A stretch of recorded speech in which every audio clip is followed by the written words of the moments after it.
reload. The fourth edict already burns for you.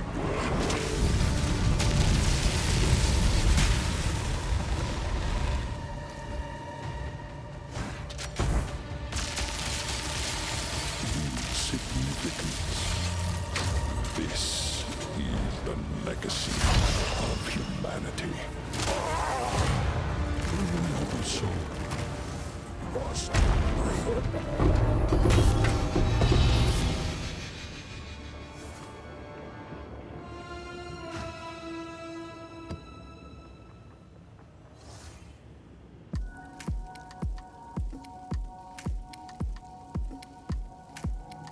What's up, guys? Asian Legend here. Today I'm going to be making a build guide on my Tri-Elemental Run and Gun Endgame Tactician. Just keep in mind this is not League starter friendly and this is all endgame. So in this build guide I'm going to be going over my equipment, my gems, and my passive tree. It's going to be quite a long video, but I will have some timestamps down below if you guys want to jump to a certain part. But after the guide, I'm going to be showing off a tier 3 Xesht run afterwards, so look forward to that and watch to the end. So without further ado, let's go ahead and start with the equipment. Okay, so I'm using a Gemini crossbow, and this Gemini crossbow has an additional bolt as the implicit with increased attack speed, increased physical, flat fizz, increased elemental damage for the attacks, plus 6 tall attack skills, and 24% to gain onslaught on killing hits with this weapon. The runes I chose, I did choose the Sagawal's Rune of the Sky. For my build, this is more appropriate for me because increased physical doesn't do as much damage increase compared to this. So because my build is Tri-Elemental, this ends up being pretty much the best choice for my build. So I got 4 of these because my bow has 4 sockets. So I get 20% of damage as extra damage of all elements. So yeah, ideally, if you are gonna copy the build or try to replicate it, you want to start off with a Gemini crossbow because you get the additional bolt, which actually does benefit emergency reload, which I'll explain later.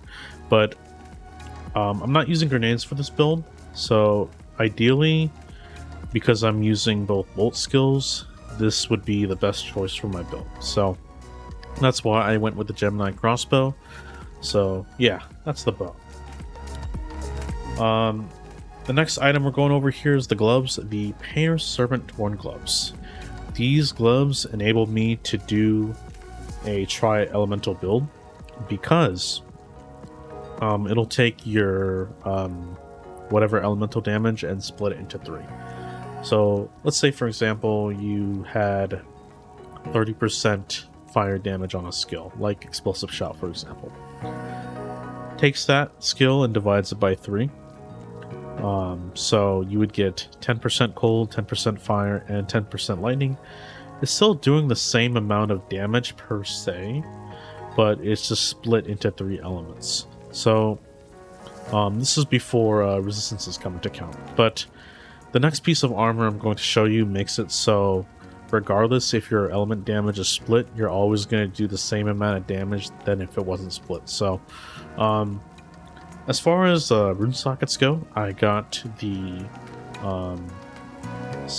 Talisman of Surus, which is 8% increased attack speed for each, totaling up to 24% since I have 3 sockets. If you are going to get a Painter's Servant Torn glove for yourself, ideally you would want to get one with each of these gain of elemental damage stat being pretty much equal, if you can. If one of them's not equal right here, like this one being 9%, it's not that big of a deal, but ideally you'd want to get all of these to be maybe 10 10 10 9 9 9 or vice versa. But even if one of them is not equal by like 1, you should still be fine using it. But ideally, you would want these to be equal. So I actually do have an equal pair right here, but I am using that one for the extra sockets. So these ones are perfectly equal, 10, 10, 10. So ideally, that would be your best choice. To find a 3-socket version of this though with 10, 10, 10 would be very hard. So most of the time, you probably find it in a 1-socket or 2-socket pair of these gloves. So that is the gloves I'm using for this build, and this is a very core item of the build because this is how I can take my 1 element into tri-element with these gloves alone. So those are the gloves I'm using, and they complement quite well with the next item, which I'm explaining right now. Okay, the next item we got here is Coming Calamity Heroic Armor. This armor is a pretty endgame armor. As you can see, it has a level 90 requirement. But the idea is this armor, you get 3 heralds for free. In this case, it's a level 21, so I get level 20 Herald of Ash, Herald of Ice, Herald of Thunder. I get max life, 2 all elements resistances, in this case 40. And then the most important part about this item is you get enemies in your presence have no elemental resistances.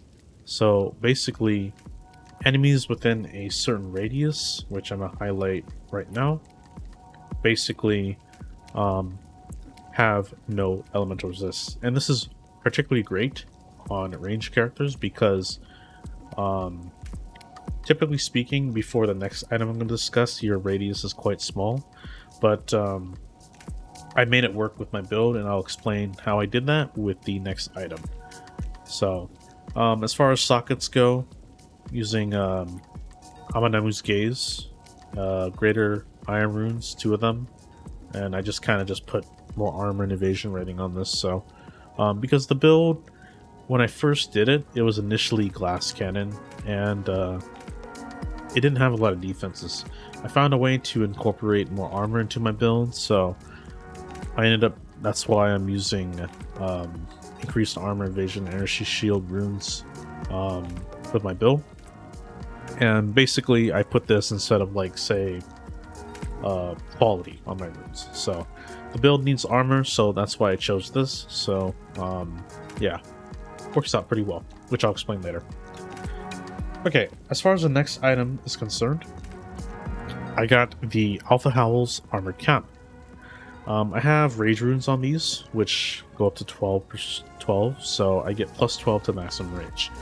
By default, it's 30. More on that later, but yeah, I get more rage from this, so it's quite nice.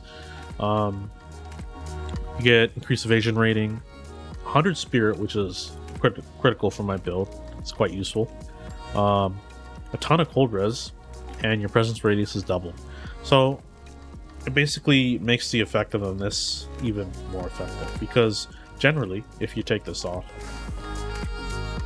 your radius ain't that big, right? That's pretty small. That's probably like maybe 4 meters. Yeah, I think that's a 4 meter radius, yeah.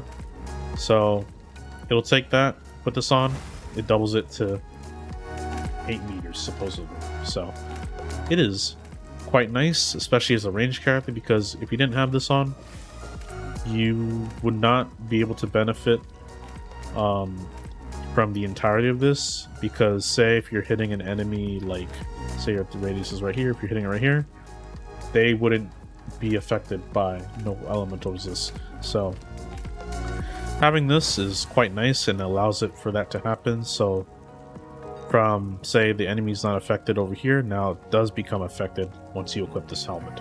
So these 3 uniques make a pretty powerful combination, and it actually synergizes quite well. So these 3 uniques are pretty core for my build. I would recommend you use these if you want to start a build like mine. It just works so well. I can't even explain in words, but yeah, so that is the helmet, armor, and the gloves. So on to the amulet. Okay, I got a solar amulet focused more on spirit. In this case, I got 65 spirit on one amulet. I got lightning res and fire res, maximum life, and +3 to all projectile skills. +3 to all projectile skills. Most of my skills are projectile, if not all of them, except maybe the heralds and wind dancer, which I'll go over later. But the main skills I use are considered projectiles, so benefits me quite a bit. So the increased life and maximum life, you could probably get this for something else, but I got this just because it was what was available on the market at the time. So this ends up being okay. It could be better, I guess, but it works for my build. It's sufficient enough. But Stormbreaker for the incel, it just gives 20% increased damage for each type of elemental ailment on the enemy. More on that later when I go in my passive tree. So that's the amulet. As far as rings is concerned, I have flat fire, cold, and lightning on both of them, as you can see here. And some resistances, and one of them has leech to mana, 7.39 physical damage as mana, which it's actually elemental damage for me when I go in the passive tree due to, without spoiling it too much, Walk of the Wilds. So it says physical damage, but I made it work for elemental damage. So yeah, I have the unset rings just because I have a lot of spirit gems in my build, and I do need the 2 extra slots to make my build work. So that is why I'm using 2 unset rings alongside a bunch of resistances and flat elemental damage. So yeah, so those are the 2 rings I'm using. On to the boots. Typical movement speed boots with evasion rating, resistances, and increased effect of socket of items.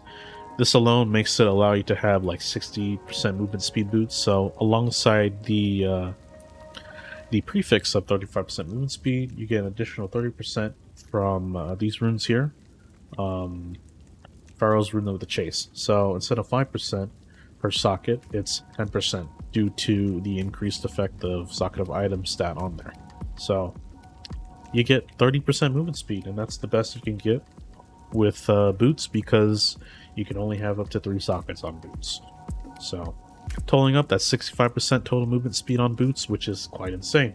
So yeah, those are the boots. Pretty straightforward, pure movement speed boots. Okay, I'm using the Wastegate Heavy Belt, and pretty much, like, I'd say I want to say like probably half the stats are pretty much relevant, if not like all, like maybe like 4 of them. But the idea is you need this belt to use 2 HP flasks. If you don't have it, you cannot do that. So that's why you need this belt. It is corrupted with a 20% to lightning resistance modifier, which means I get plus 21 to lightning resist. It's what I was lacking, so that's why I chose lightning resist instead of like maybe Ashy Roots or something else. But yeah, I'm using Wastegate Heavy Belt to be able to use 2 life flasks, as you can see here. Maximum life to maximum mana, both really nice additions to my build for survivability, and increased stun threshold with 3 charm slots. Increased flask recovery rates on both of them, life and mana. It's irrelevant because this is instant recovery, and this one has like very minuscule recovery. It doesn't even matter. So yeah, so that's why I'm using the Wastegate Heavy Belt. More on why I'm using 2 of them later on in the video. So yeah. Okay, as I mentioned, I am using 2 HP flasks, and one of them is the Olros Result Ultimate Life Flask. Instant recovery, you get charged. You get, I believe it's increased charges per use, so it's actually better to have a lower value instead of a higher value. And you get excess life recovery as guard. So basically, anything excess that, say, your HP is all full, say you had like 1900 HP and your thing recovers 2000. So you would recover 100 more, and then the excess goes into guard. So it'd be 1900 once a guard kicks in, essentially speaking. So Lasts for 10 seconds. More on how I use on this later. But yeah, this is the life flask I'm using, or one of them. Second one is the Blood of the Warrior Gargantuan Life Flask. This one, what matters is you get no loss of rage during effect, and you get rage when hit by an enemy during effect. And you get whatever percent of damage taken during effect recouped as life. Pretty nice, but I mainly use this for the Blood of Rage noble passive on a tree, which I will get into later, but Rage Flask is always good, and it's part of my build, so that's why I'm using it. So, yeah. As far as charms go, I'm using the Nagamu's Chosen Ruby charm. What matters here is I get grants up to maximum rage on use, so instead of spamming this potion to get my rage up to max, I kind of have this as like a quality of life thing to basically, if I get hit by a fire attack, basically I get maximum rage right off the bat without having to spam all the time to basically get max rage. So it's quite nice. You might be thinking, hey Asian, why aren't you using a stun charm instead? Wouldn't that be better? Yes and no. In this case, the effect on this with 200% of armor during effect, I actually already have that incorporated into my build, so I actually don't even necessarily need to use this. And I don't find myself getting stunned that much, to be honest. I mean, it's nice to have immunity to stun after you get stunned, but I just don't find myself using it. Yeah, technically I could use a stone charm without this thing, the magic stone charm, whatever, but I don't use it for my build because I don't feel the need to. That's all I'm going to say. Next we got the Nascent Hope Thong charm. This one's just immunity to freeze, pretty straightforward. Getting frozen in this game, it's annoying. Being immune to it is awesome. So, I pretty much have that. The other two stats are pretty much irrelevant. The only thing that matters is you get immunity to freeze with this charm. So, yeah. Okay. Lastly, we got the Rite of Passage Golden Charm, and this one gives rarity, and it gives me a buff for 20 seconds. In this case, I'm possessed by Spirit of the Wolf. Spirit of the Wolf gives me 50% chance to maim on attack hit, 30% increased skill speed, 15% increased movement speed, and my hits can break armor equal to 10% of the hit damage dealt. Out of all the Rite of Passage Golden Charm variants, this is the most appropriate for my build, and I'll explain more once I get into the Spirit Gems. But yeah, that is the Rite of Passage charm I'm using, so yeah. Okay, that's it for the equipment. So we're going to go ahead and head into the gems. So give me a sec here.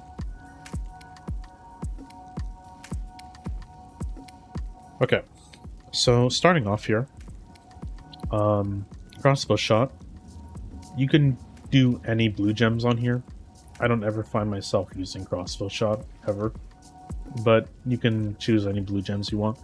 The reason is because I need to fulfill the blue gem requirement to be immune to chill. So the passive for that's called Crystallized Immunities, by the way.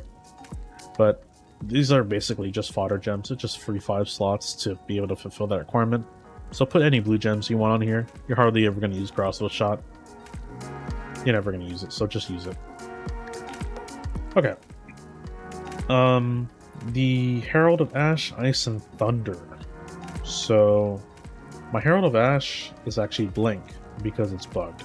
I hope GGG fixed it, but basically the idea is if you put any gems on Herald of Ash, essentially speaking, it will remove your gems off Herald of Ice and Herald of Thunder, and it could possibly remove your armor too. So you definitely don't want to put any gems on Herald of Ash until they finally fix it. So that's why it's blank. Even without gems, this is still pretty cool to use. It's still pretty good. So just leave it blank. It's bugged. Herald of Ice and Thunder. This one is pretty much identical in terms of support gems. I'm using Ornament 2, Deadly Herald, Mana Leech, Concentrate Area, and Cold Mastery.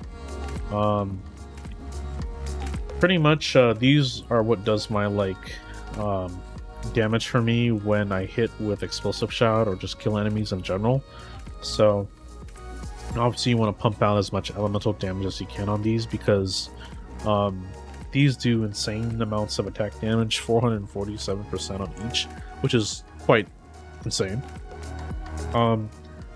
If you do get the lower level versions of the Coming Calamity armor, like 19 and below, as long as it has 4 sockets at least, the 5th socket's only exclusive to level 20, so if you don't have the level 21, you cannot get the 5th socket.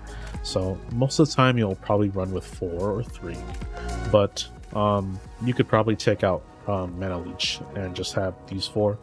Entirely up to you on that.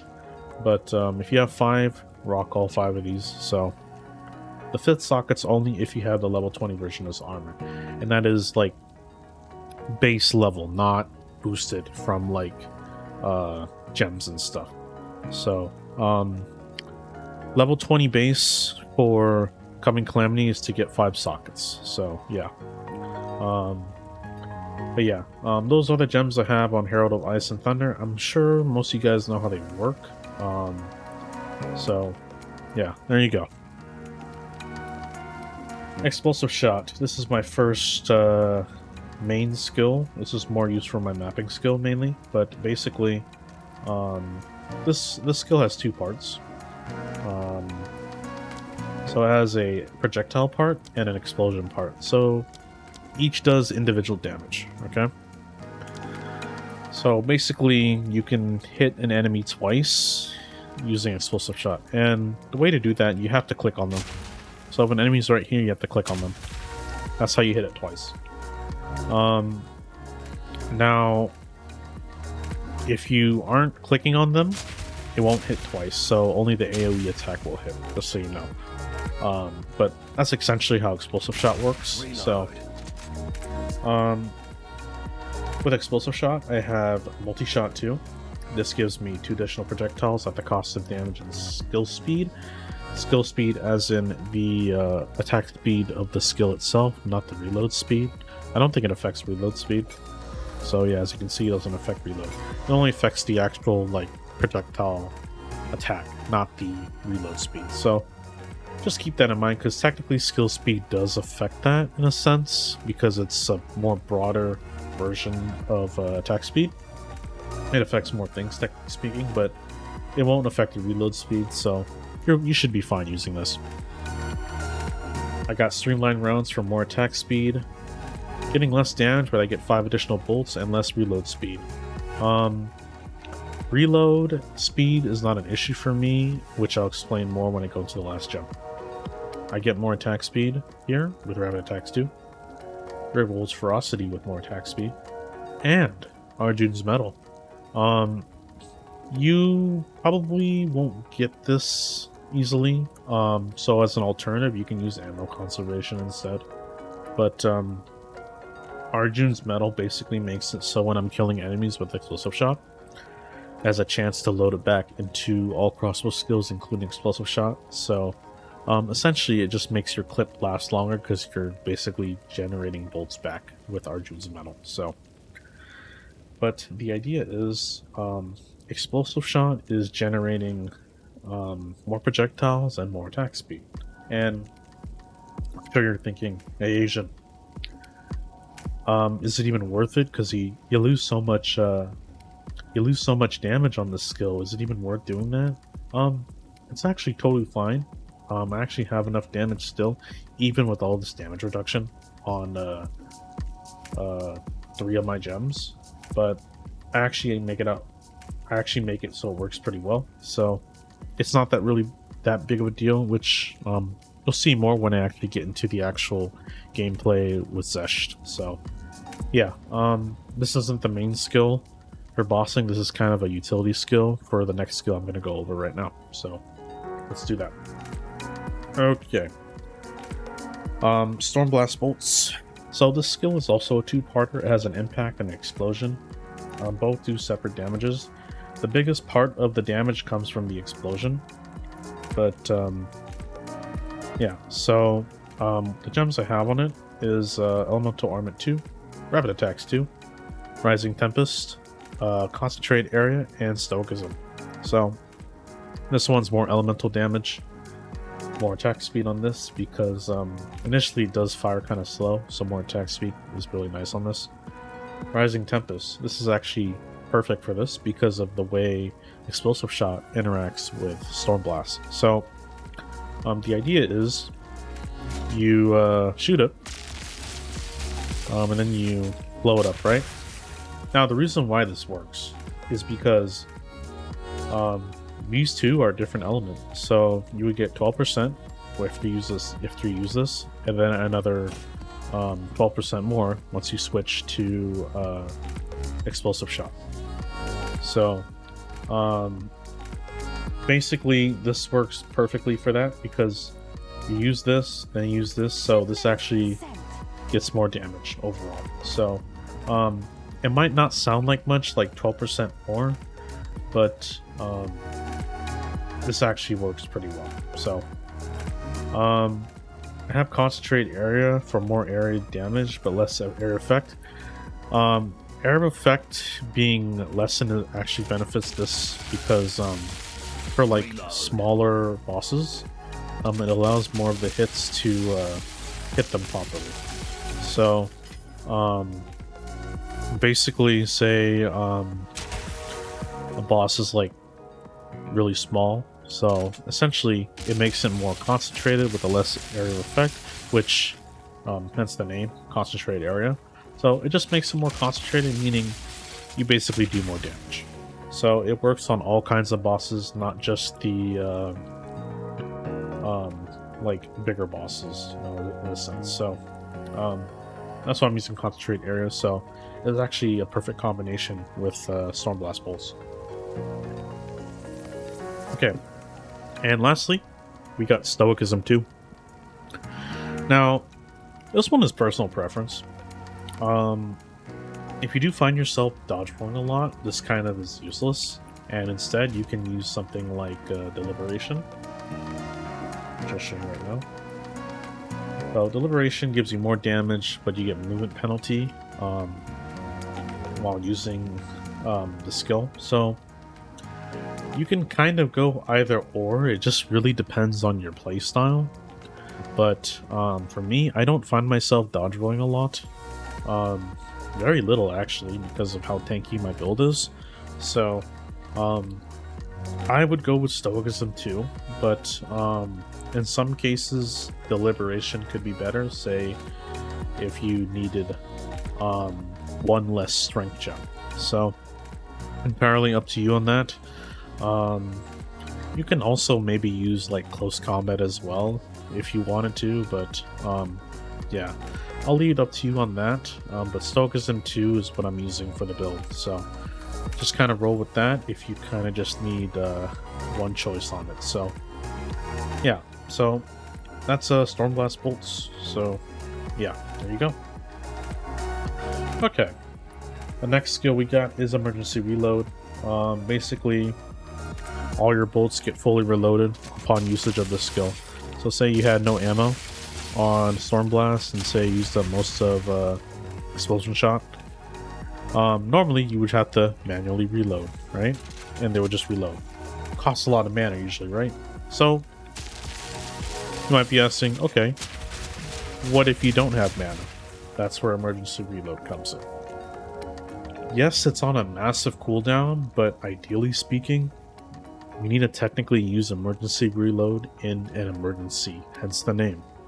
But basically, so I'm down to one of each. I need to reload and say I pretend I have no mana. Pop it up. Both are reloaded, and as a perk, if you're using Emergency Reload, you get 32% more damage for 6 seconds by default. It comes up to 8 seconds with this gem, so 8.1. So as far as gems are concerned, I'm using Prolonged Duration 2. Cooldown Recovery 2 for reduced or increased cooldown recovery rate, which it takes it from 45 seconds to like 31, which is quite a significant reduction, even if it's just 30%. Profanity 2 I actually don't do any chaos damage, so this is kind of irrelevant. But I need to have another blue gem, so I was just like, why not? You can use one that has like less cost here, which I'll show you right now. Okay, so if you can use efficiency too if you want, but then again, it's another red gem you gotta use, so it'll kind of take away your blue gem and go for the red gem. Technically, you could just also just 3-slot it, but I mean, why would you, you know? So, emergency reload. You only need to have 4 sockets on this, maybe just 3 at the bare minimum. But yeah, I have profanity just to get an extra blue gem requirement. This doesn't really benefit me outside of consuming corpses, but yeah. So just keep that in mind. So this is kind of a fodder gem, more towards getting more blue gems. That's it. Lastly, we got life tap. Takes it so just converts it to life instead of mana. Pretty straightforward. It's actually really nice on this because by default, this costs 89 mana.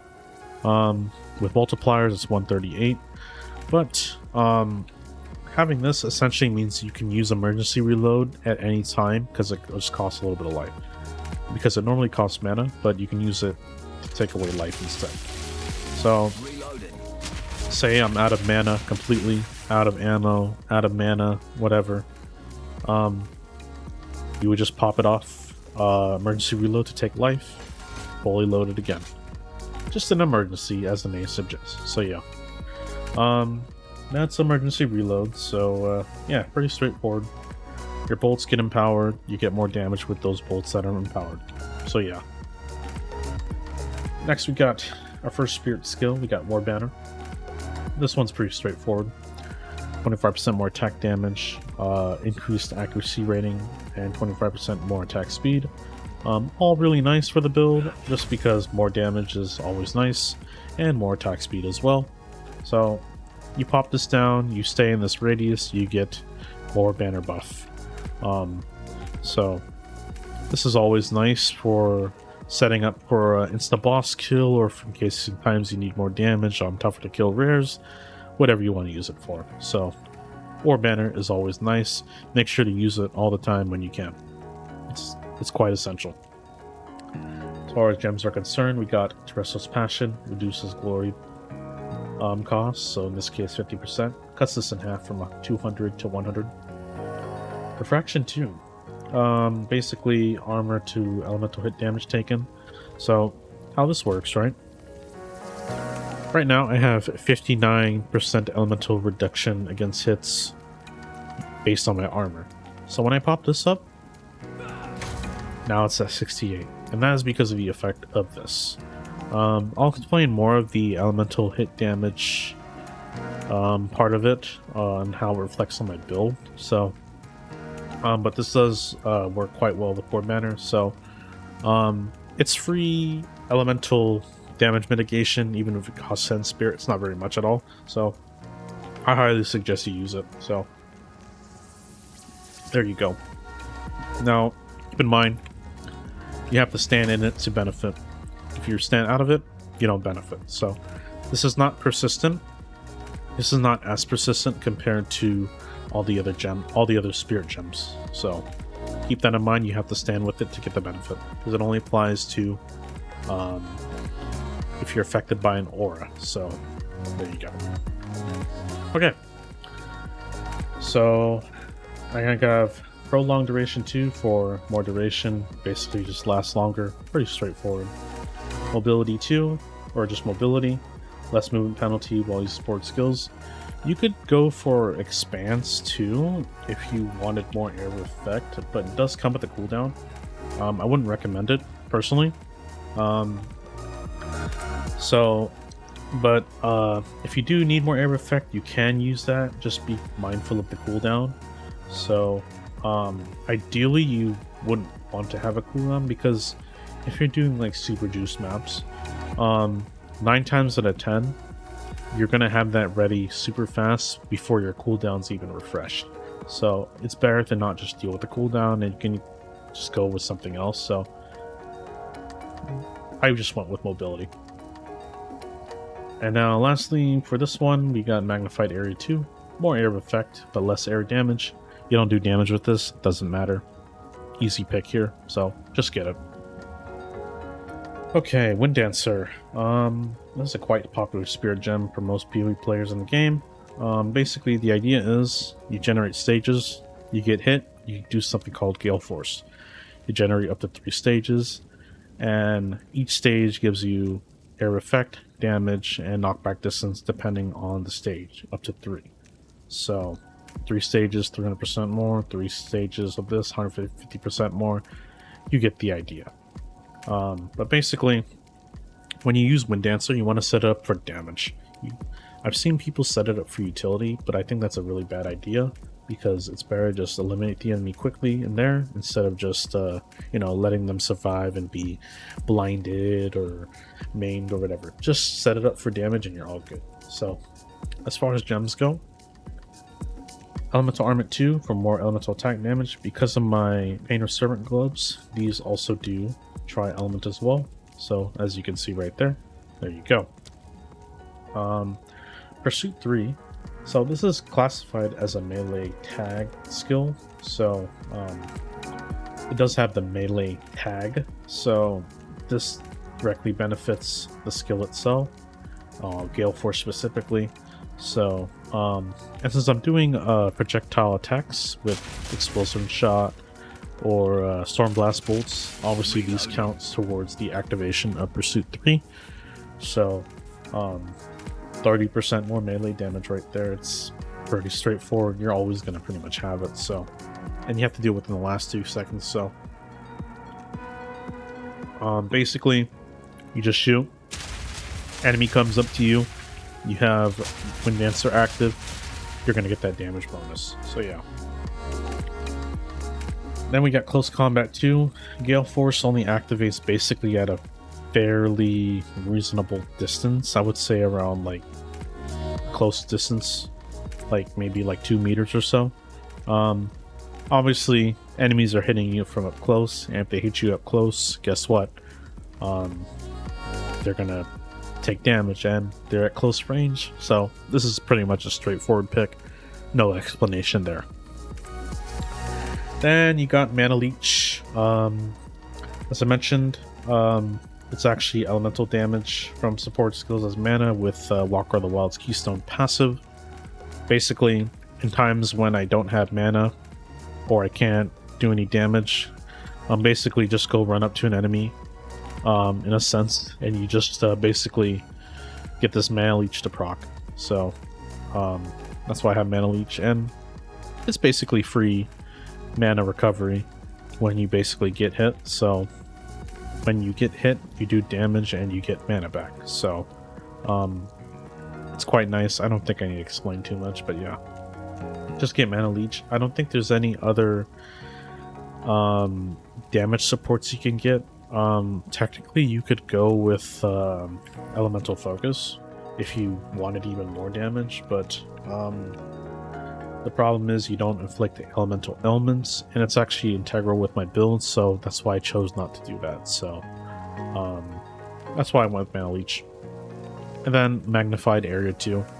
So level 1 Magnified Area is totally fine. You don't need to have level 1. Level 2, I mean. 10% less area damage is kind of negligible, so you can go for a more area effect if you want to, but this already has a wide AoE, so you could probably get away with Magnified Area 1, but I don't see why you shouldn't use Magnified Area 2 if you already have tons of damage. So like I said, 10% less area damage is pretty negligible for the kind of damage I'm doing, so that's why I went with level 2. But if damage is an issue, just go Magnified Area 1. So yeah, pretty straightforward there. Okay, so these next 2 gems, I'm not going to go over the support gems because they're pretty much identical with level 2 and level 1 versions. I'm just going to go over it briefly here, but obviously the skills aren't the same, but yeah. So Overwhelming Presence basically makes it so your enemies have less elemental element threshold, and enemies in your presence have reduced stun threshold. basically makes it so it's easier to inflict stun and elemental elements. And I'm tri-element, so it makes ignite, chill, and shock easier to inflict. And this does interact well with a certain noble passive on my tree, which I'll actually go over later. But being able to inflict ignite, chill, and shock easily is part of my build. So if I'm not inflicting elemental elements, my damage won't scale. So this kind of helps with that. So pretty straightforward. This does scale with presence radius, so enemies within your presence radius while this is active, as you can see, they will get reduced elemental element threshold and reduced stun threshold. So pretty straightforward there. So next we got Berserk. Berserk, this one is increased rage effect, and you lose 1.1% of maximum life per rage while not losing rage. So I actually use that stat to my benefit. So outside of rage becoming stronger, because normally rage itself, every point of rage is 1% more attack damage. Increasing that to 73% in this case instead of 1%, it's now 1.73% per rage. So 30 rage at 1% more is weaker compared to 30 rage at 1.73% rage. So obviously it's just more damage per rage. It's basically the easiest way to explain it. As far as this goes, let me show you what I do with this. So I mentioned I'm using double HP flasks. So the idea is I have to lose life with Berserk to be able to use this, because I can't use this when I'm at full HP. As you can see, I can't. My life's full. But using this, because of my Blood of Rage notable passive, which technically I'm not losing life, but I actually am. But you use this first, and then this, boom. You get more rage and temporary guard for 10 seconds. So think of guard as like temporary HP that you can always like replenish. So the idea is when you have guard, you take damage from this first, from hits, not damage over time. Damage over time it takes from the mana first, so just keep that in mind. Takes damage from the guard first, then your mana, then your HP. So essentially you have 3 layers of defenses before your HP goes to 0. So you take guard, mana, then life. So that's how guard works. So essentially I would only use this for like really hard maps where I'm probably going to die if I'm in like a dangerous area. So that's where that comes really useful. So yeah, so because of the Blood of Rage noble passive on the tree, which I'll go over later in the passives part of the build, it allows me to do that. So I'm using that stat to my benefit, even though it sounds like a downside. So yeah, that's why I'm using Blood of Rage with this combination here to make Berserk work to my liking. So yeah. Okay, so support gems on both. I actually have Cannibalism 2 and 1. This more HP on kill. Herbalism 2 and 1. This increases the recovery of both flasks since they're both life, so essentially free HP, free temporary HP in a sense. Now you might be wondering, Thornskin and Thornskin 1. So you're wondering, where are you getting these thorns damage from? It's actually from a spirit gem later, but I'm using this instead of Vitality 2 and 1. If you need the HP regen, you can use Vitality 2 and 1, but I'm using Thorns as part of my build, which is kind of unorthodox in a sense for a build like mine, but I do make it work out. So obviously it's not super stacked on thorns, but for smaller enemies, this makes it so it's pretty viable. Obviously, you're not going to use this on bosses, so yeah. If you don't want to use Thorn Skin, you can use Vitality 2 and 1, which gives 2% and 1% HP generation per second, totaling up to 3 if using both at the same time. So if you don't want to use that, you can use those two. They have the equivalent costs in Spirit as well, so totally up to you, but I'm using Thorn Skin, so more on why I'm using that later. I got Precision 2 and 1 for more accuracy, so I no longer get accuracy on my build because I'm using Timeless Jewel, the Medved one. With Circular Teachings Keystone, you no longer get bonus to accuracy, and instead that bonus is to armor. So, to make up for the loss of accuracy, I'm using Precision 2 and 1. So, you get 80% increased accuracy rating. Not bad at all. Costs a little bit of Spirit, but with Tactician's a solid plan, it cuts it down in half. Not a problem for me, so that's why I'm using those two. Clarity 2 and 1 for more mana regeneration rate. I do lose quite a bit of mana recovery on the build with Mind Over Matter Keystone, so this kind of helps in that a little bit, but not insane amounts, but it is helpful. Just a little bit. Every little bit counts, you know? So that's why I'm using these two. Okay, so on to the next one. We got Trinity. This is the main like damage driver of the build, and this is the main gem, is being the reason why I'm using Tri-Elemental. So basically, in order for Trinity to work, you need to be doing damage with all 3 elements. If you're not doing damage with all 3 elements, this Trinity wouldn't work as good for the build. In that case, I would probably recommend use Elemental Conflux instead, but it's unpredictable, and I don't find it to be that good compared to this. So, basically, the idea of Trinity: you do damage, you generate resonance based on the highest elemental damage of your attack, and you basically keep doing damage until you maxed out on resonance. So when you're fully maxed out on resonance, which is 300 by the way, you basically do 70% more elemental damage, so 70% more fire, cold, and lightning. So you get a max of 300, and it's 7% more every 30. You multiply it by 10. That's 70% more elemental damage. Obviously, in most circumstances, you're going to probably have maybe like 270 resonance all the time.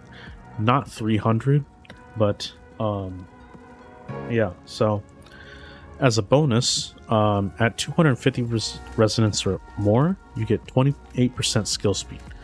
I actually have quality on my Trinity, so that's why it's so high in terms of the quality bonus. Instead of 15 being the base, it's at 28. This just gives me more attack speed on the build, and I need more attack speed on the build, so this complements quite nicely. So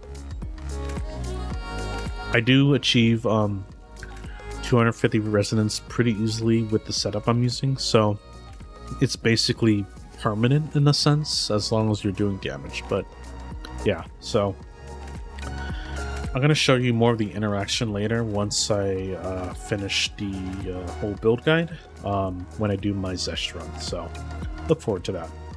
Anyways, as far as gems, Uhtred's Augury, 2 other supports are modifying to get this bonus here, so +3 to that, plus another +1 to this with quality, and +1 to either you could do fire, cold, and lightning, it doesn't matter.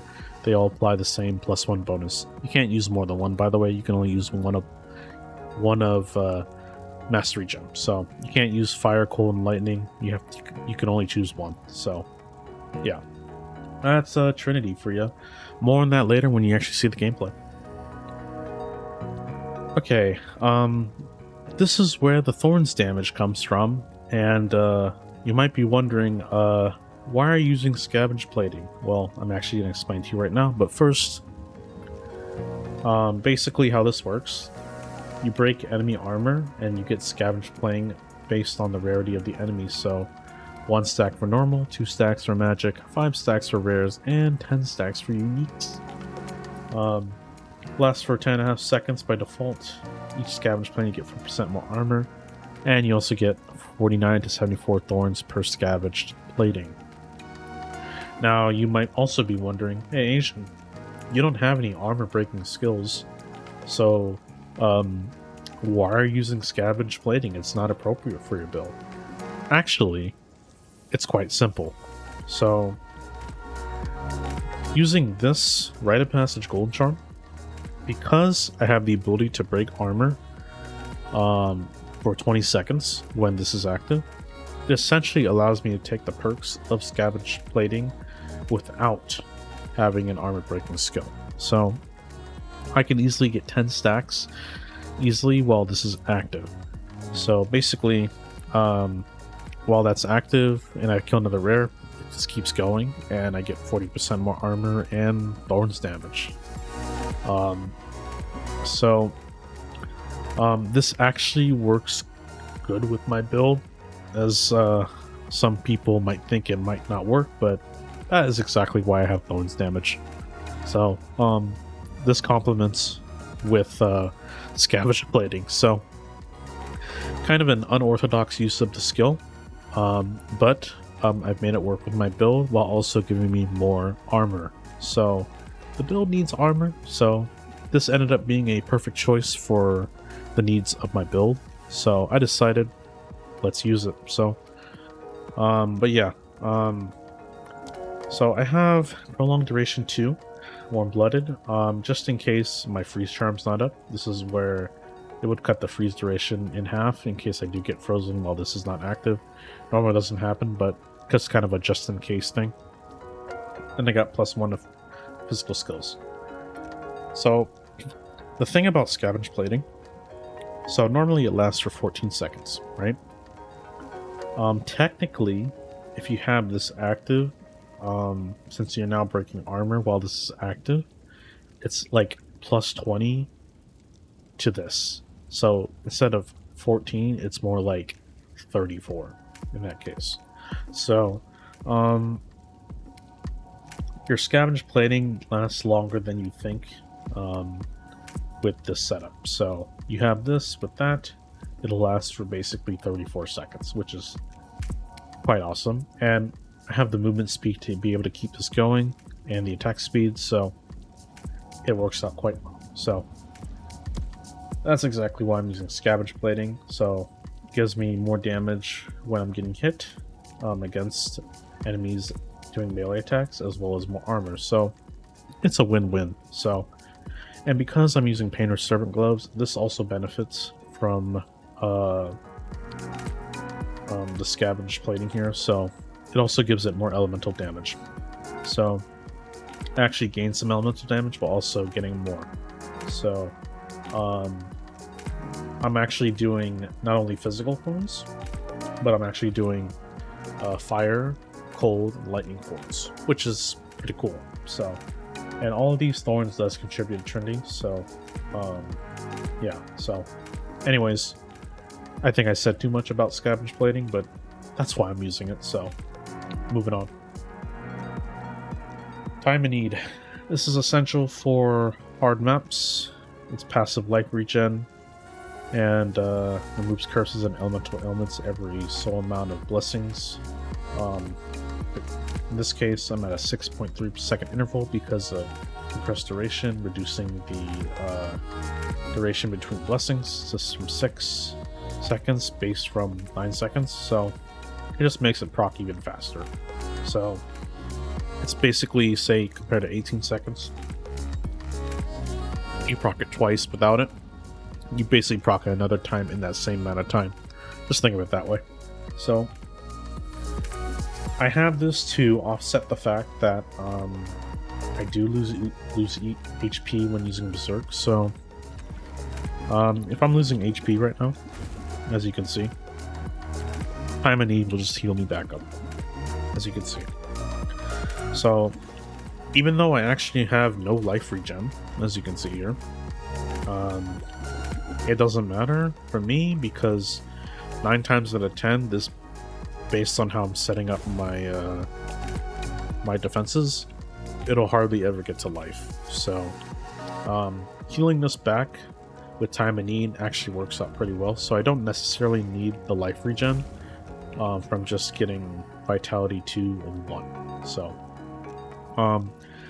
like I said, this is essential for basically endgame maps where you're going to be fighting curses and enemies inflicting Ignite, Chill, Shock.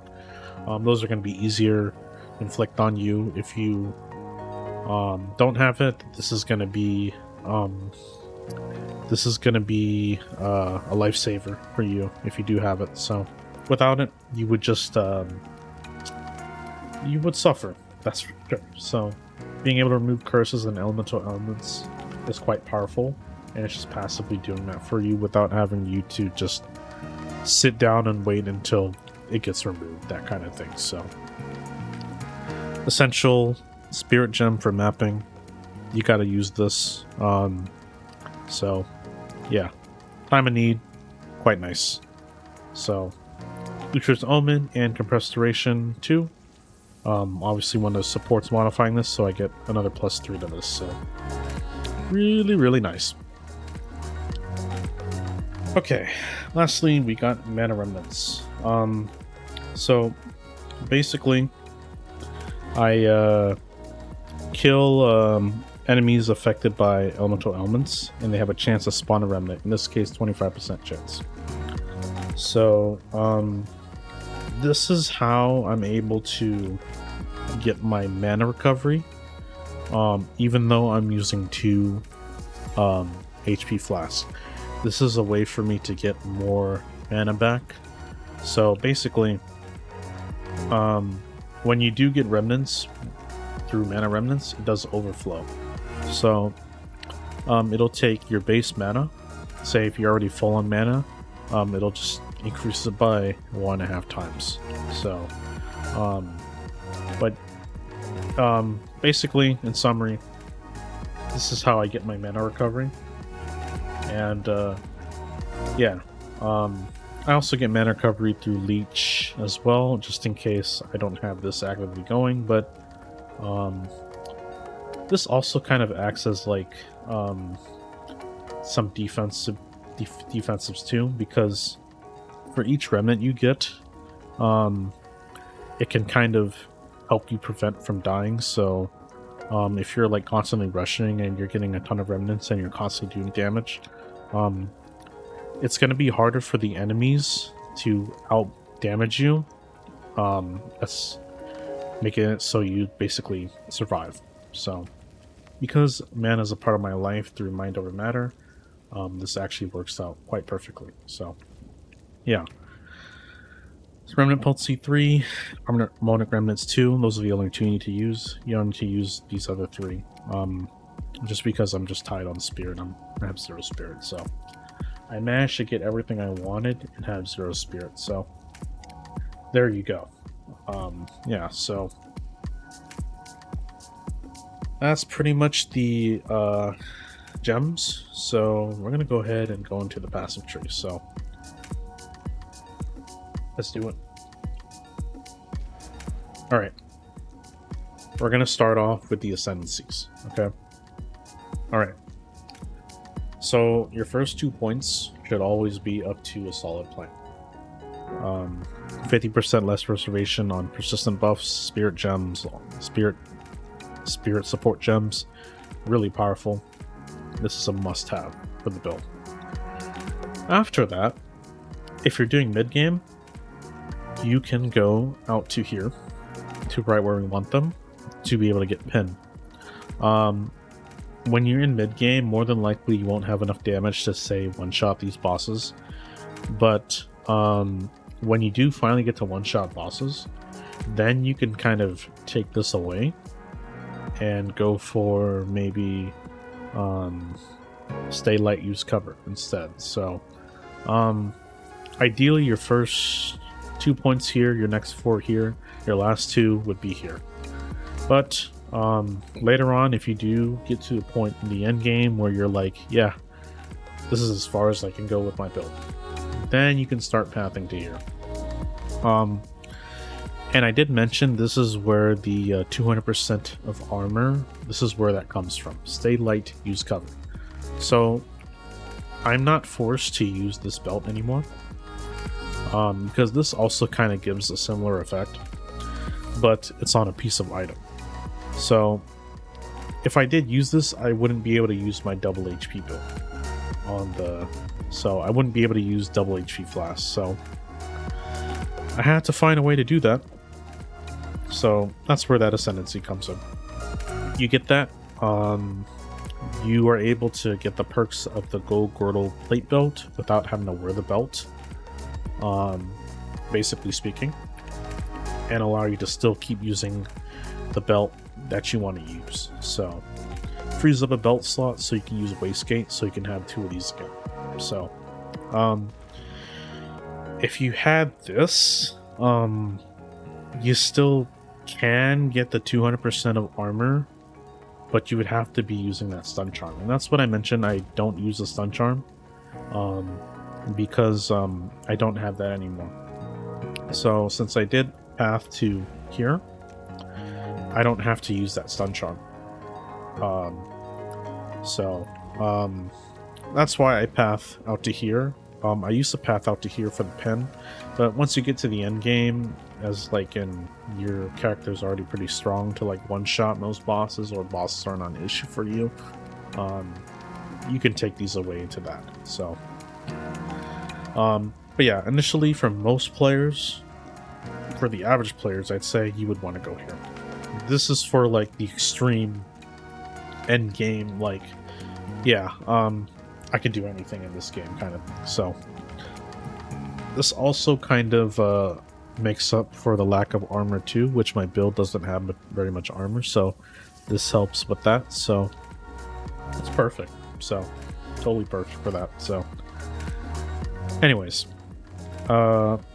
so in short, you path here into here and to here. So with the war banner, that's why I did get whoever's plays best to have passive glory generation. So I do like being able to use the banner when I need to, because if you're not generating glory, you won't be able to use this banner. But since you're always generating glory with whoever plays best, you basically don't need to worry about losing glory. So it just removes that demerit and allows you to basically use this whenever you need to. So yeah, that would be your last 2 points. So anyways, that's enough with the ascendancy points. Let's go into the actual tree. Okay, so we're gonna start up here.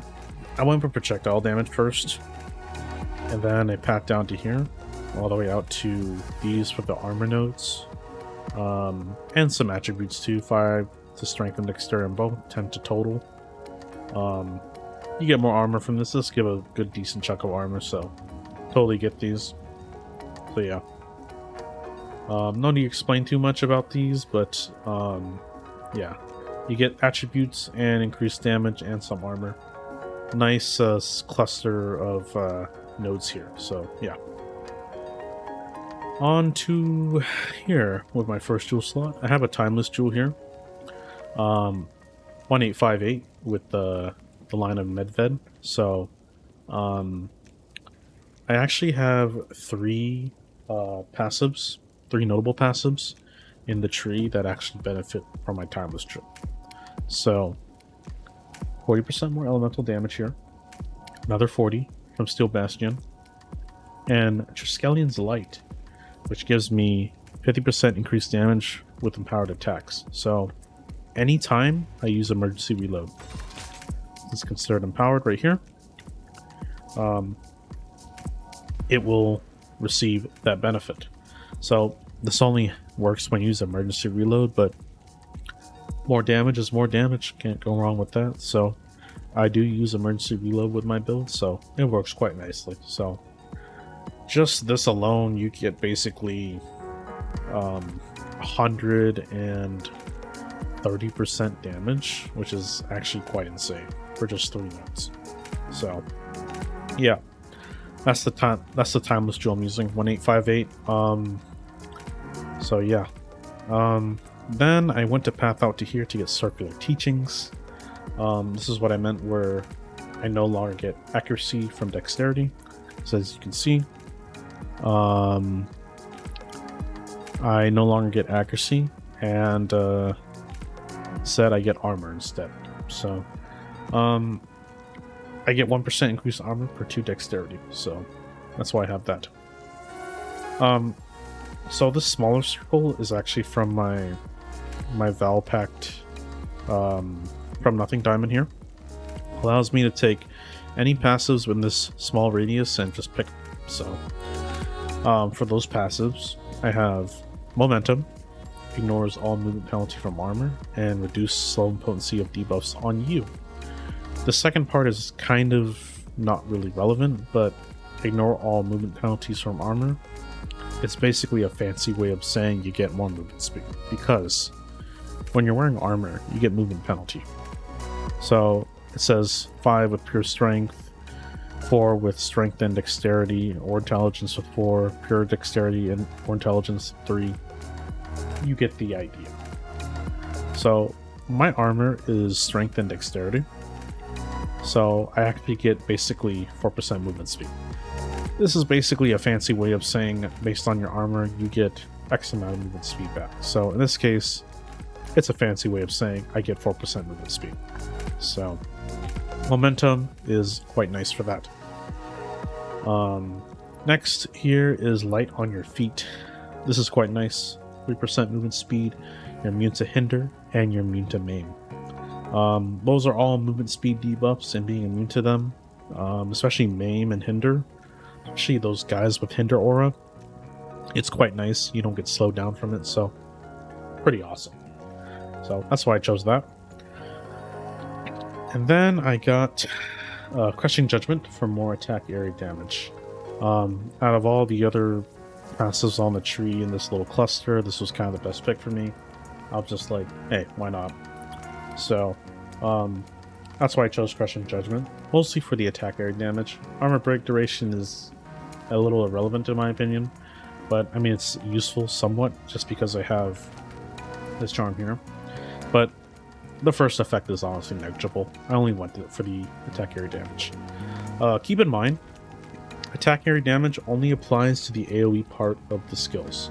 It does not apply to, say, a skill with projectile, and just a skill without AoE. So this bonus, an example, would benefit my heralds. It would benefit explosion shot, but only the explosion part, not this part. So that's what they mean by attack area damage. Only the AoE part of the skill is going to benefit from that. So something to keep in mind. So yeah. Okay. Before I continue on here, I'm actually going to go start in the upper left of the tree and work my way down. Okay. I have Mind Over Matter here. This is how my HP and mana, they all share one basically health pool. As you can see, all damage is taken from mana before life. So my mana goes first before my life. I do lose 50% mana recovery rate, which my mana regen does get cut in half. But I do have this to kind of help, but like I said, it's almost negligible, but every little bit helps, okay? So, the mana remnants isn't tied to mana recovery, so that's why this actually ends up working really well with the build. So you won't even have to worry about recovery from this because this is instant recovery. This isn't like recovery rate or anything. So, yeah, so let me just show you here. Okay, how about that? Right here. So this is flat mana. This is no recovery from this. So yeah, it benefits, or doesn't receive the demerit from Mind Over Matter. So yeah. Okay. Alright, now we go up to our first dual slot here. We got attack speed, and increased attack and elemental damage. More damage, more attack speed. Why not? You know? Works really well because the build needs attack speed, and more damage is always nice. Pretty straightforward. Okay, going down to our Metamorphosis Diamond. I went with Bestial Rage, Prism Guard, and Vengeful Fury. Now, when I get to level 100, I'm probably going to put my last point into this, because Gale Force actually benefits from this, because it's considered a melee skill. So, that was what I would probably put after I hit my last point if I get level 100. So, but honestly, it doesn't really matter.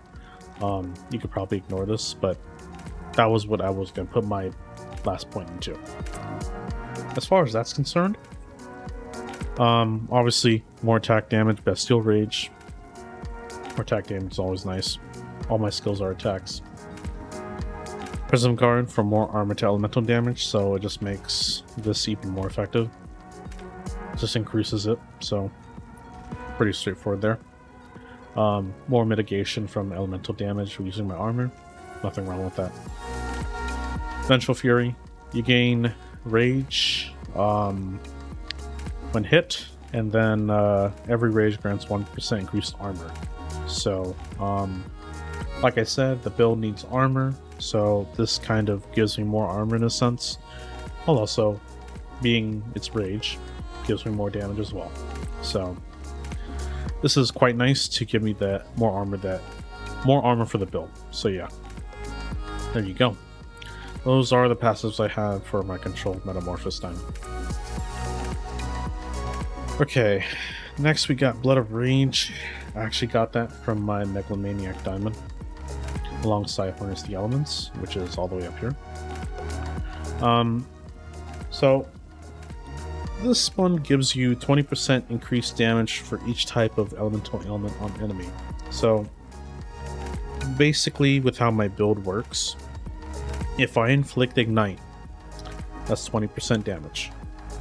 And say Ignite and Chill, another 20%, which adds to 40%. And then Ignite, Chill, and Shock, another 20%. That's 60% increased damage to the enemy because they have all three of those elements. And as you can see, those are all classified as elemental ailments. So what does that mean? Basically, the more ailments you inflict on an enemy, the more damage you get. And that's why, with my build being tri-elemental, I am able to do that. If my build was single element, this notable passive would pretty much be useless. So this actually pairs quite nicely, and it makes it so you can kind of allow that. So now I have an equivalent notable passive of this called Stormbreaker, which effectively doubles it.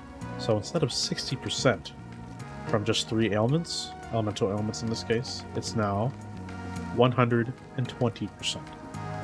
So inflicting 3 elements, Ignite, Shock, and Chill, instead of 60% increased damage, it's now 120% increased damage. So these two make a really great combo, and that's why I have these two, just for that significant increase in damage. And because elemental ailments is part of my build, this is extremely effective. So yeah, Stormbreaker and Harness the Elements, that's why I have those two. They're both the same, they're both equivalent, just different name, but it's a really powerful combination. So yeah. Okay, so yeah, I mentioned I did have Blood of Rage here. And my Megalomaniac Diamond is down here. Now, I did put 4 points into these up to tempered defenses. These 4 is a killer combination for elemental defenses. Not only you get more armor, but you also get more elemental damage mitigation with your armor. So the build needs more defenses in terms of elemental defenses and armor. So I decided to just get all 4 of these because seriously, this is a killer combo. So 30% of armor to elemental damage and basically 55% increased armor, which is actually insane. So these 4 are really nice with my build, and if you are going to copy my build or kind of replicate it in a way, these 4 are a must-have. So totally get these. Okay. Megalomaniac Diamond, already mentioned. Not going to go over that. I have Iron Reflexes, which converts evasion rating to armor. So I have 2 pieces of gear that are evasion. Actually 3. So this one, this one, this one converts it to armor. Be straightforward. That's why I have this keystone. Okay, so I got more attributes here up to Gem Enthusiast for more life, mana, and movement speed. Pretty good set of stat combination. So I decided why not get it? Plus I get more attributes, so why not? Okay, so now we go down here to Jack of all trades with 2% increased damage for 5 of your lowest attributes. So as far as attributes are concerned, my build is actually like pretty balanced in attributes, and it's not like overstat in anything. So let me just show you. So my attributes are like pretty much equal. So 158 strength, 160 dex, and 159 int. That's like 1 or 2, but I'm pretty much at the bare minimum in terms of stat requirements on gear. All the gear that I have minimum requires 157 strength, 157 dex, 157 int. So I'm pretty much at the bare minimum, and I'm so surprised I was able to achieve this. But yeah, so because of that, it's 2% increased damage based on 155, which is the lowest, and it's divisible by 5. So that's a lot of extra increased damage you get from this. So really nice. So my build is Jack of all trades, and this notable passive, absolutely perfect for it. So yeah. Okay, next up we got is more attributes here out to crystallized immunities. So I did mention I do use these as fodder gems, and that's to get more blue gems. When I have more blue gems, I'm immune to chill. And let's be honest, getting a chilled ground is really annoying in this game, and as a run and gun tactician, I don't want to be slowed down. So getting immune to chill is quite nice and essential for the build. So that's why I have crystallized immunities. Okay, now we're going up here to our next keystone, Glancing Blows. Okay, so if you are going to make your build into like a pin-based tactician, you don't need this. I only have this just because I have these 4. Okay, up to stay light, use cover, and then this gives me deflection based on the amount of armor I have. Essentially speaking, it says chance to evade is unlucky, chance to deflect is lucky. So when your deflect is lucky, it's basically rolled twice, basically kind of doubling your chances in a way. But the chance to evade is unlucky. Well, I have no evasion, it's irrelevant, so I'm always going to be unlucky. 0 evasion, it's not going to roll anything, because an unlucky roll is always 0 because I have 0 evasion. So the chance to deflect is lucky, really benefits me, which means every time you deflect. Okay, so let me show you here. Give me 1 second here. You see here, if I can find it. Okay, you guys see that. Okay, so whenever you deflect a hit, your damage is reduced by 40% when it's prevented by deflection, as you can see here. And you know, with the lucky roll I was mentioning, and this is before all my armor buffs take into effect. So when all my armor buffs take into effect, I can actually receive up to a 50% effective chance to deflect, which is quite high. Okay, so every like 1 of 2 hits, I'm deflecting. So because it's rolled twice with this, so the more armor rating I have based on this, the higher the chance I'm going to deflect. So when I stack all the armor, especially with scavenger plating, this can actually go up to like, I want to say like 15k armor before this comes into play. I think it's like 14 or 13k, but this essentially will double it. So it'll double your 13k armor to like 26k. So yeah, like I said, if you don't have these 4, or at least the 2 right here, you can skip this keystone and go for something else if you want. But I have it, and it actually is quite nice just to be able to deflect hits at a pretty reasonable chance. So this is actually quite nicer than you think. So that's why I have it. Lancing blows, only get it if you have these 4. So at the very end game. But otherwise, you don't need it. You can allocate to something else. So just keep that in mind. Okay, next passives. We go down to here. These are all reduced movement penalty and attack damage here. And then these 2 notables, spray and pray. You're always moving and attacking. Given I am a run and gun tactician. So the 50% increased attack bonus is quite nice. Now the accuracy isn't actually that problematic because my rating to hit is already pretty good. So you might think it's kind of a bad thing, but I have these 2 gems to make up for it. So even though I don't get accuracy from dexterity, I do get accuracy from these, which is quite nice. So this complements quite well with my style, and the 20% reduced accuracy while moving, it's not really that big of a deal. Okay, so and then the last notable here, projectile attacks have a 12% chance to fire 2 additional projectiles while moving. So this explosive shot here is considered a projectile attack, obviously. So by base, I'm firing 3, but I can actually have a chance to fire 5. I'm always using this for mapping, so there's going to be like maybe 1 in 10 shots.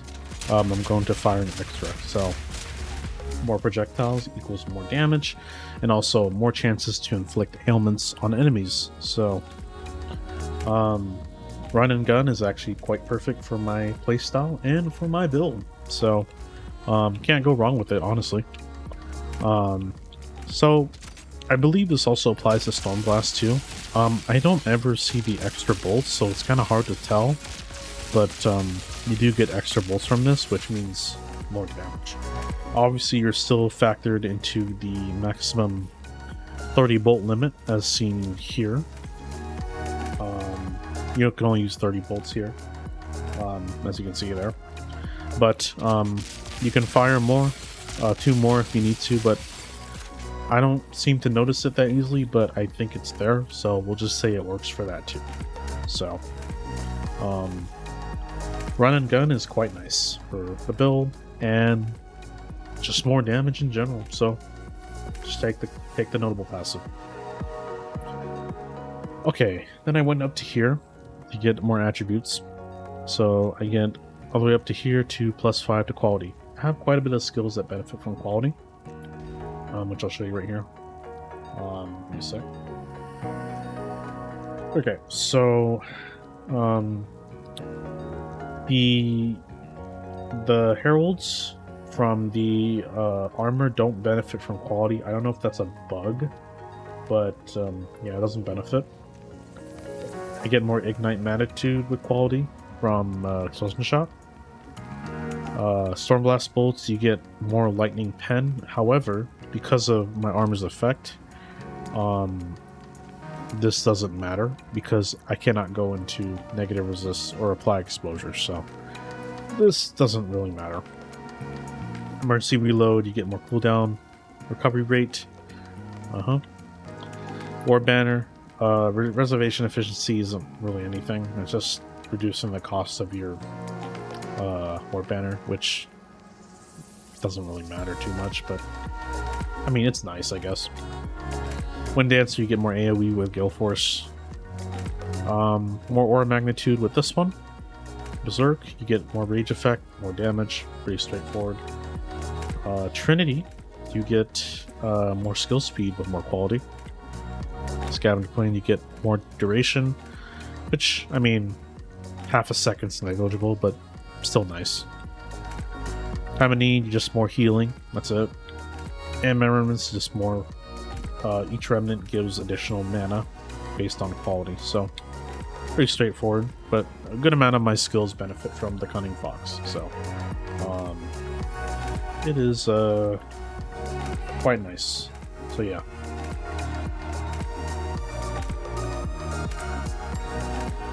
Okay, so now on to the jewel here. I have a Prism with Elite Diamond on Stormblast bolts to give it 3 extra levels. This is my boss killing skill, and I would recommend you put this on a skill that's used for bosses. Stormblast bolts is perfect for that, so that's why I chose that. So yeah, there you go. Okay, pathing up to here all the way to Catalyst. This one gives you not only more elemental damage, but also gives you 5% of physical damage from hits taken as damage of a random element. So, because all my elemental resistances are equal based on my armor to elemental damage and my elemental resists, any element, it doesn't matter which one it shifts to, it's always going to be the same. So, the same amount of damage reduction. So, this is quite nice for my build. Just for more physical damage reduction, because especially I'm capped at 50% reduction due to the fact I am using this, which caps it to 50% physical damage reduction. So it actually works quite nicely, so not bad. Just take it, you know, so quite nice. Already mentioned I have a From Nothing Diamond with a Volpact on it. And we go up to here. Up to Herald damage. Okay. So it says increased damage while infected by a Herald. So to be considered affected by a Herald, you need to meet the stat requirements of that particular Herald to be considered affected. So let me explain. Okay. So if you don't have the stat requirement to wear Herald of Ash, but you have the stat requirement to wear the armor, your Herald, you being affected by the Herald, say if it was like your only one, you're not considered affected. So in order to be considered affected, you have to meet the stat requirement. So this is one part of the equation, but you still got to meet this requirement. So that's what they mean by it says while affected, because technically speaking, by a general meeting, when you don't meet a stat requirement to wear a piece of equipment, gem, whatever, the game will just simply not let you use it, you know. So say if I didn't have enough attributes to use this, well, it doesn't work. It's simple as that. So you're technically not affected. So you can technically have it but not be affected, so just keep that in mind if you are getting these passives here. So I am affected by 3 heralds. Sadly, I wish it was affected by each herald, but it's only requiring 1. So it would have been nice, but that would be very broken at the same time. So, oh well. But the Coming Calamity notable passive right here. So in order for the tri-elemental build to work with that Herald armor, you have to be affected by Herald of Ice, Herald of Ash, Herald of Thunder. So if you're only affected by 1 or 2 of these, guess what? You can't use Trinity, because the equivalent of 40% increased cold, fire, and lightning, it's the same thing as saying 40% increased elemental damage, because elemental damage is fire, cold, and lightning. So if you're not affected by all of those, it's only like you're not getting the full benefit. So that's why I mentioned you have to have the stat requirements to use the heralds. If you don't, this notable passive right here, it's not going to be as good for you. So if that was the case though, if you are lacking attributes, you can probably spec into something else, like maybe all natural up here. Just another 3 points. You could just take those out, put them into 3. Totally up to you on that. But for this build, if you want more damage, this is the way to go, and you do get quite a bit of damage from this. So yeah, so keep in mind when you are deciding to get these passives here, just make sure you keep that in mind. So I know I over-explained it a bit, but I think you guys understand. So yeah. Okay, moving on. This one I have slow effect on you all the way up to unhindered, so I get movement penalty here too. You want to focus more on movement penalty. Slowing potency isn't that big of a deal because you're immune to most of the slows in the game. So you can kind of put it towards movement penalty instead. So that's why you go up to here with movement penalty here and movement penalty here instead of down here. This one focuses more on slow debuffs, but you don't really need to because you're immune to pretty much most of the slows in the game outside of temporal chains. So, and temporal chains, you could just remove it with time of need, so you don't necessarily need that. So yeah, I would go with that.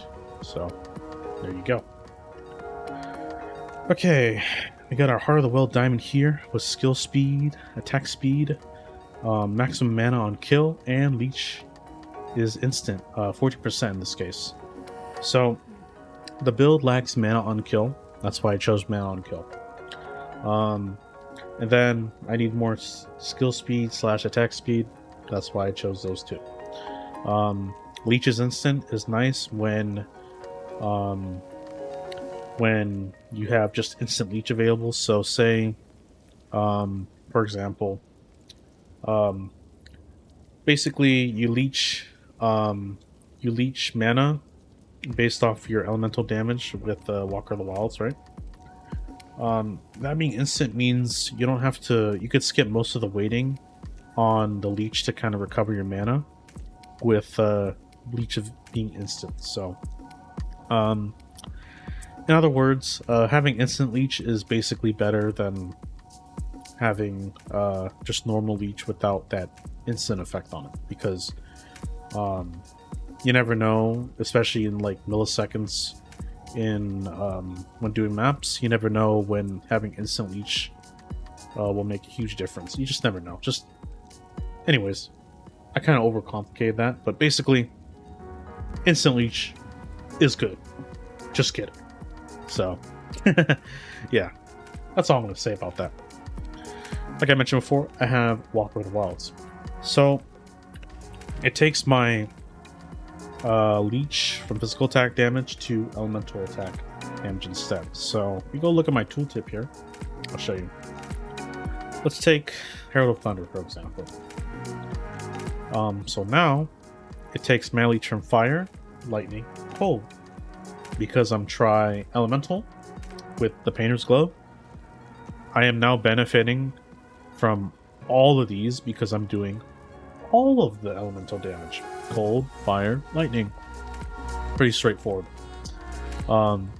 So I'm actually getting full benefit, not just one of the elements, which is really, really awesome. So yeah, so Walker of the Wild just converts that to elemental damage instead of physical, which is quite nice. So,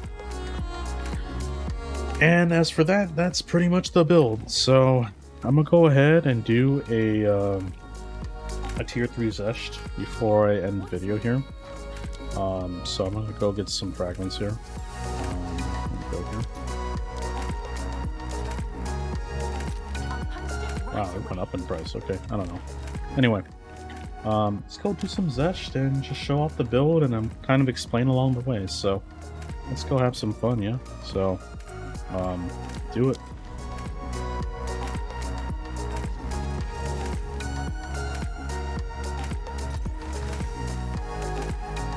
Alrighty, so we're in. So let's do that. So I'm gonna pre-pop the rage. So I have rage right now, 42. Yeah, I'm actually doing quite a bit of damage. These guys are no big deal, as you can see. In the upper left corner up here, you can see my Trinity. So that's the elemental damage resonance for Trinity. So as you can see, I'm pretty much maxing out on resonance, which means I'm doing the most amount of elemental damage I can do with the Trinity Spirit Gem. So as you can see, it just does quite a bit. Not only that, I'm also getting the attack speed, skill speed bonus, from that as well. So there you go. As you can see, he clears pretty nicely. While still having armor and all that stuff, so he's still pretty much doing a lot of damage. No problem at all.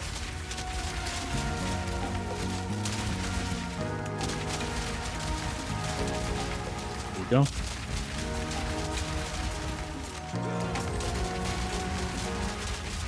So my scavenger planning is active right here. I get thorns and more armor. So if I go check my tooltip, I'll just give me a second.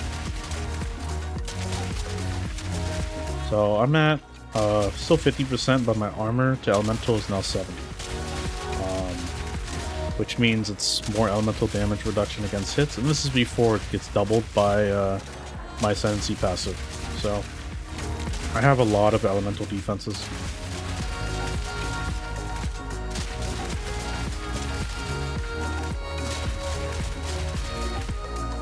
Yeah, let's go ahead and do the boss now.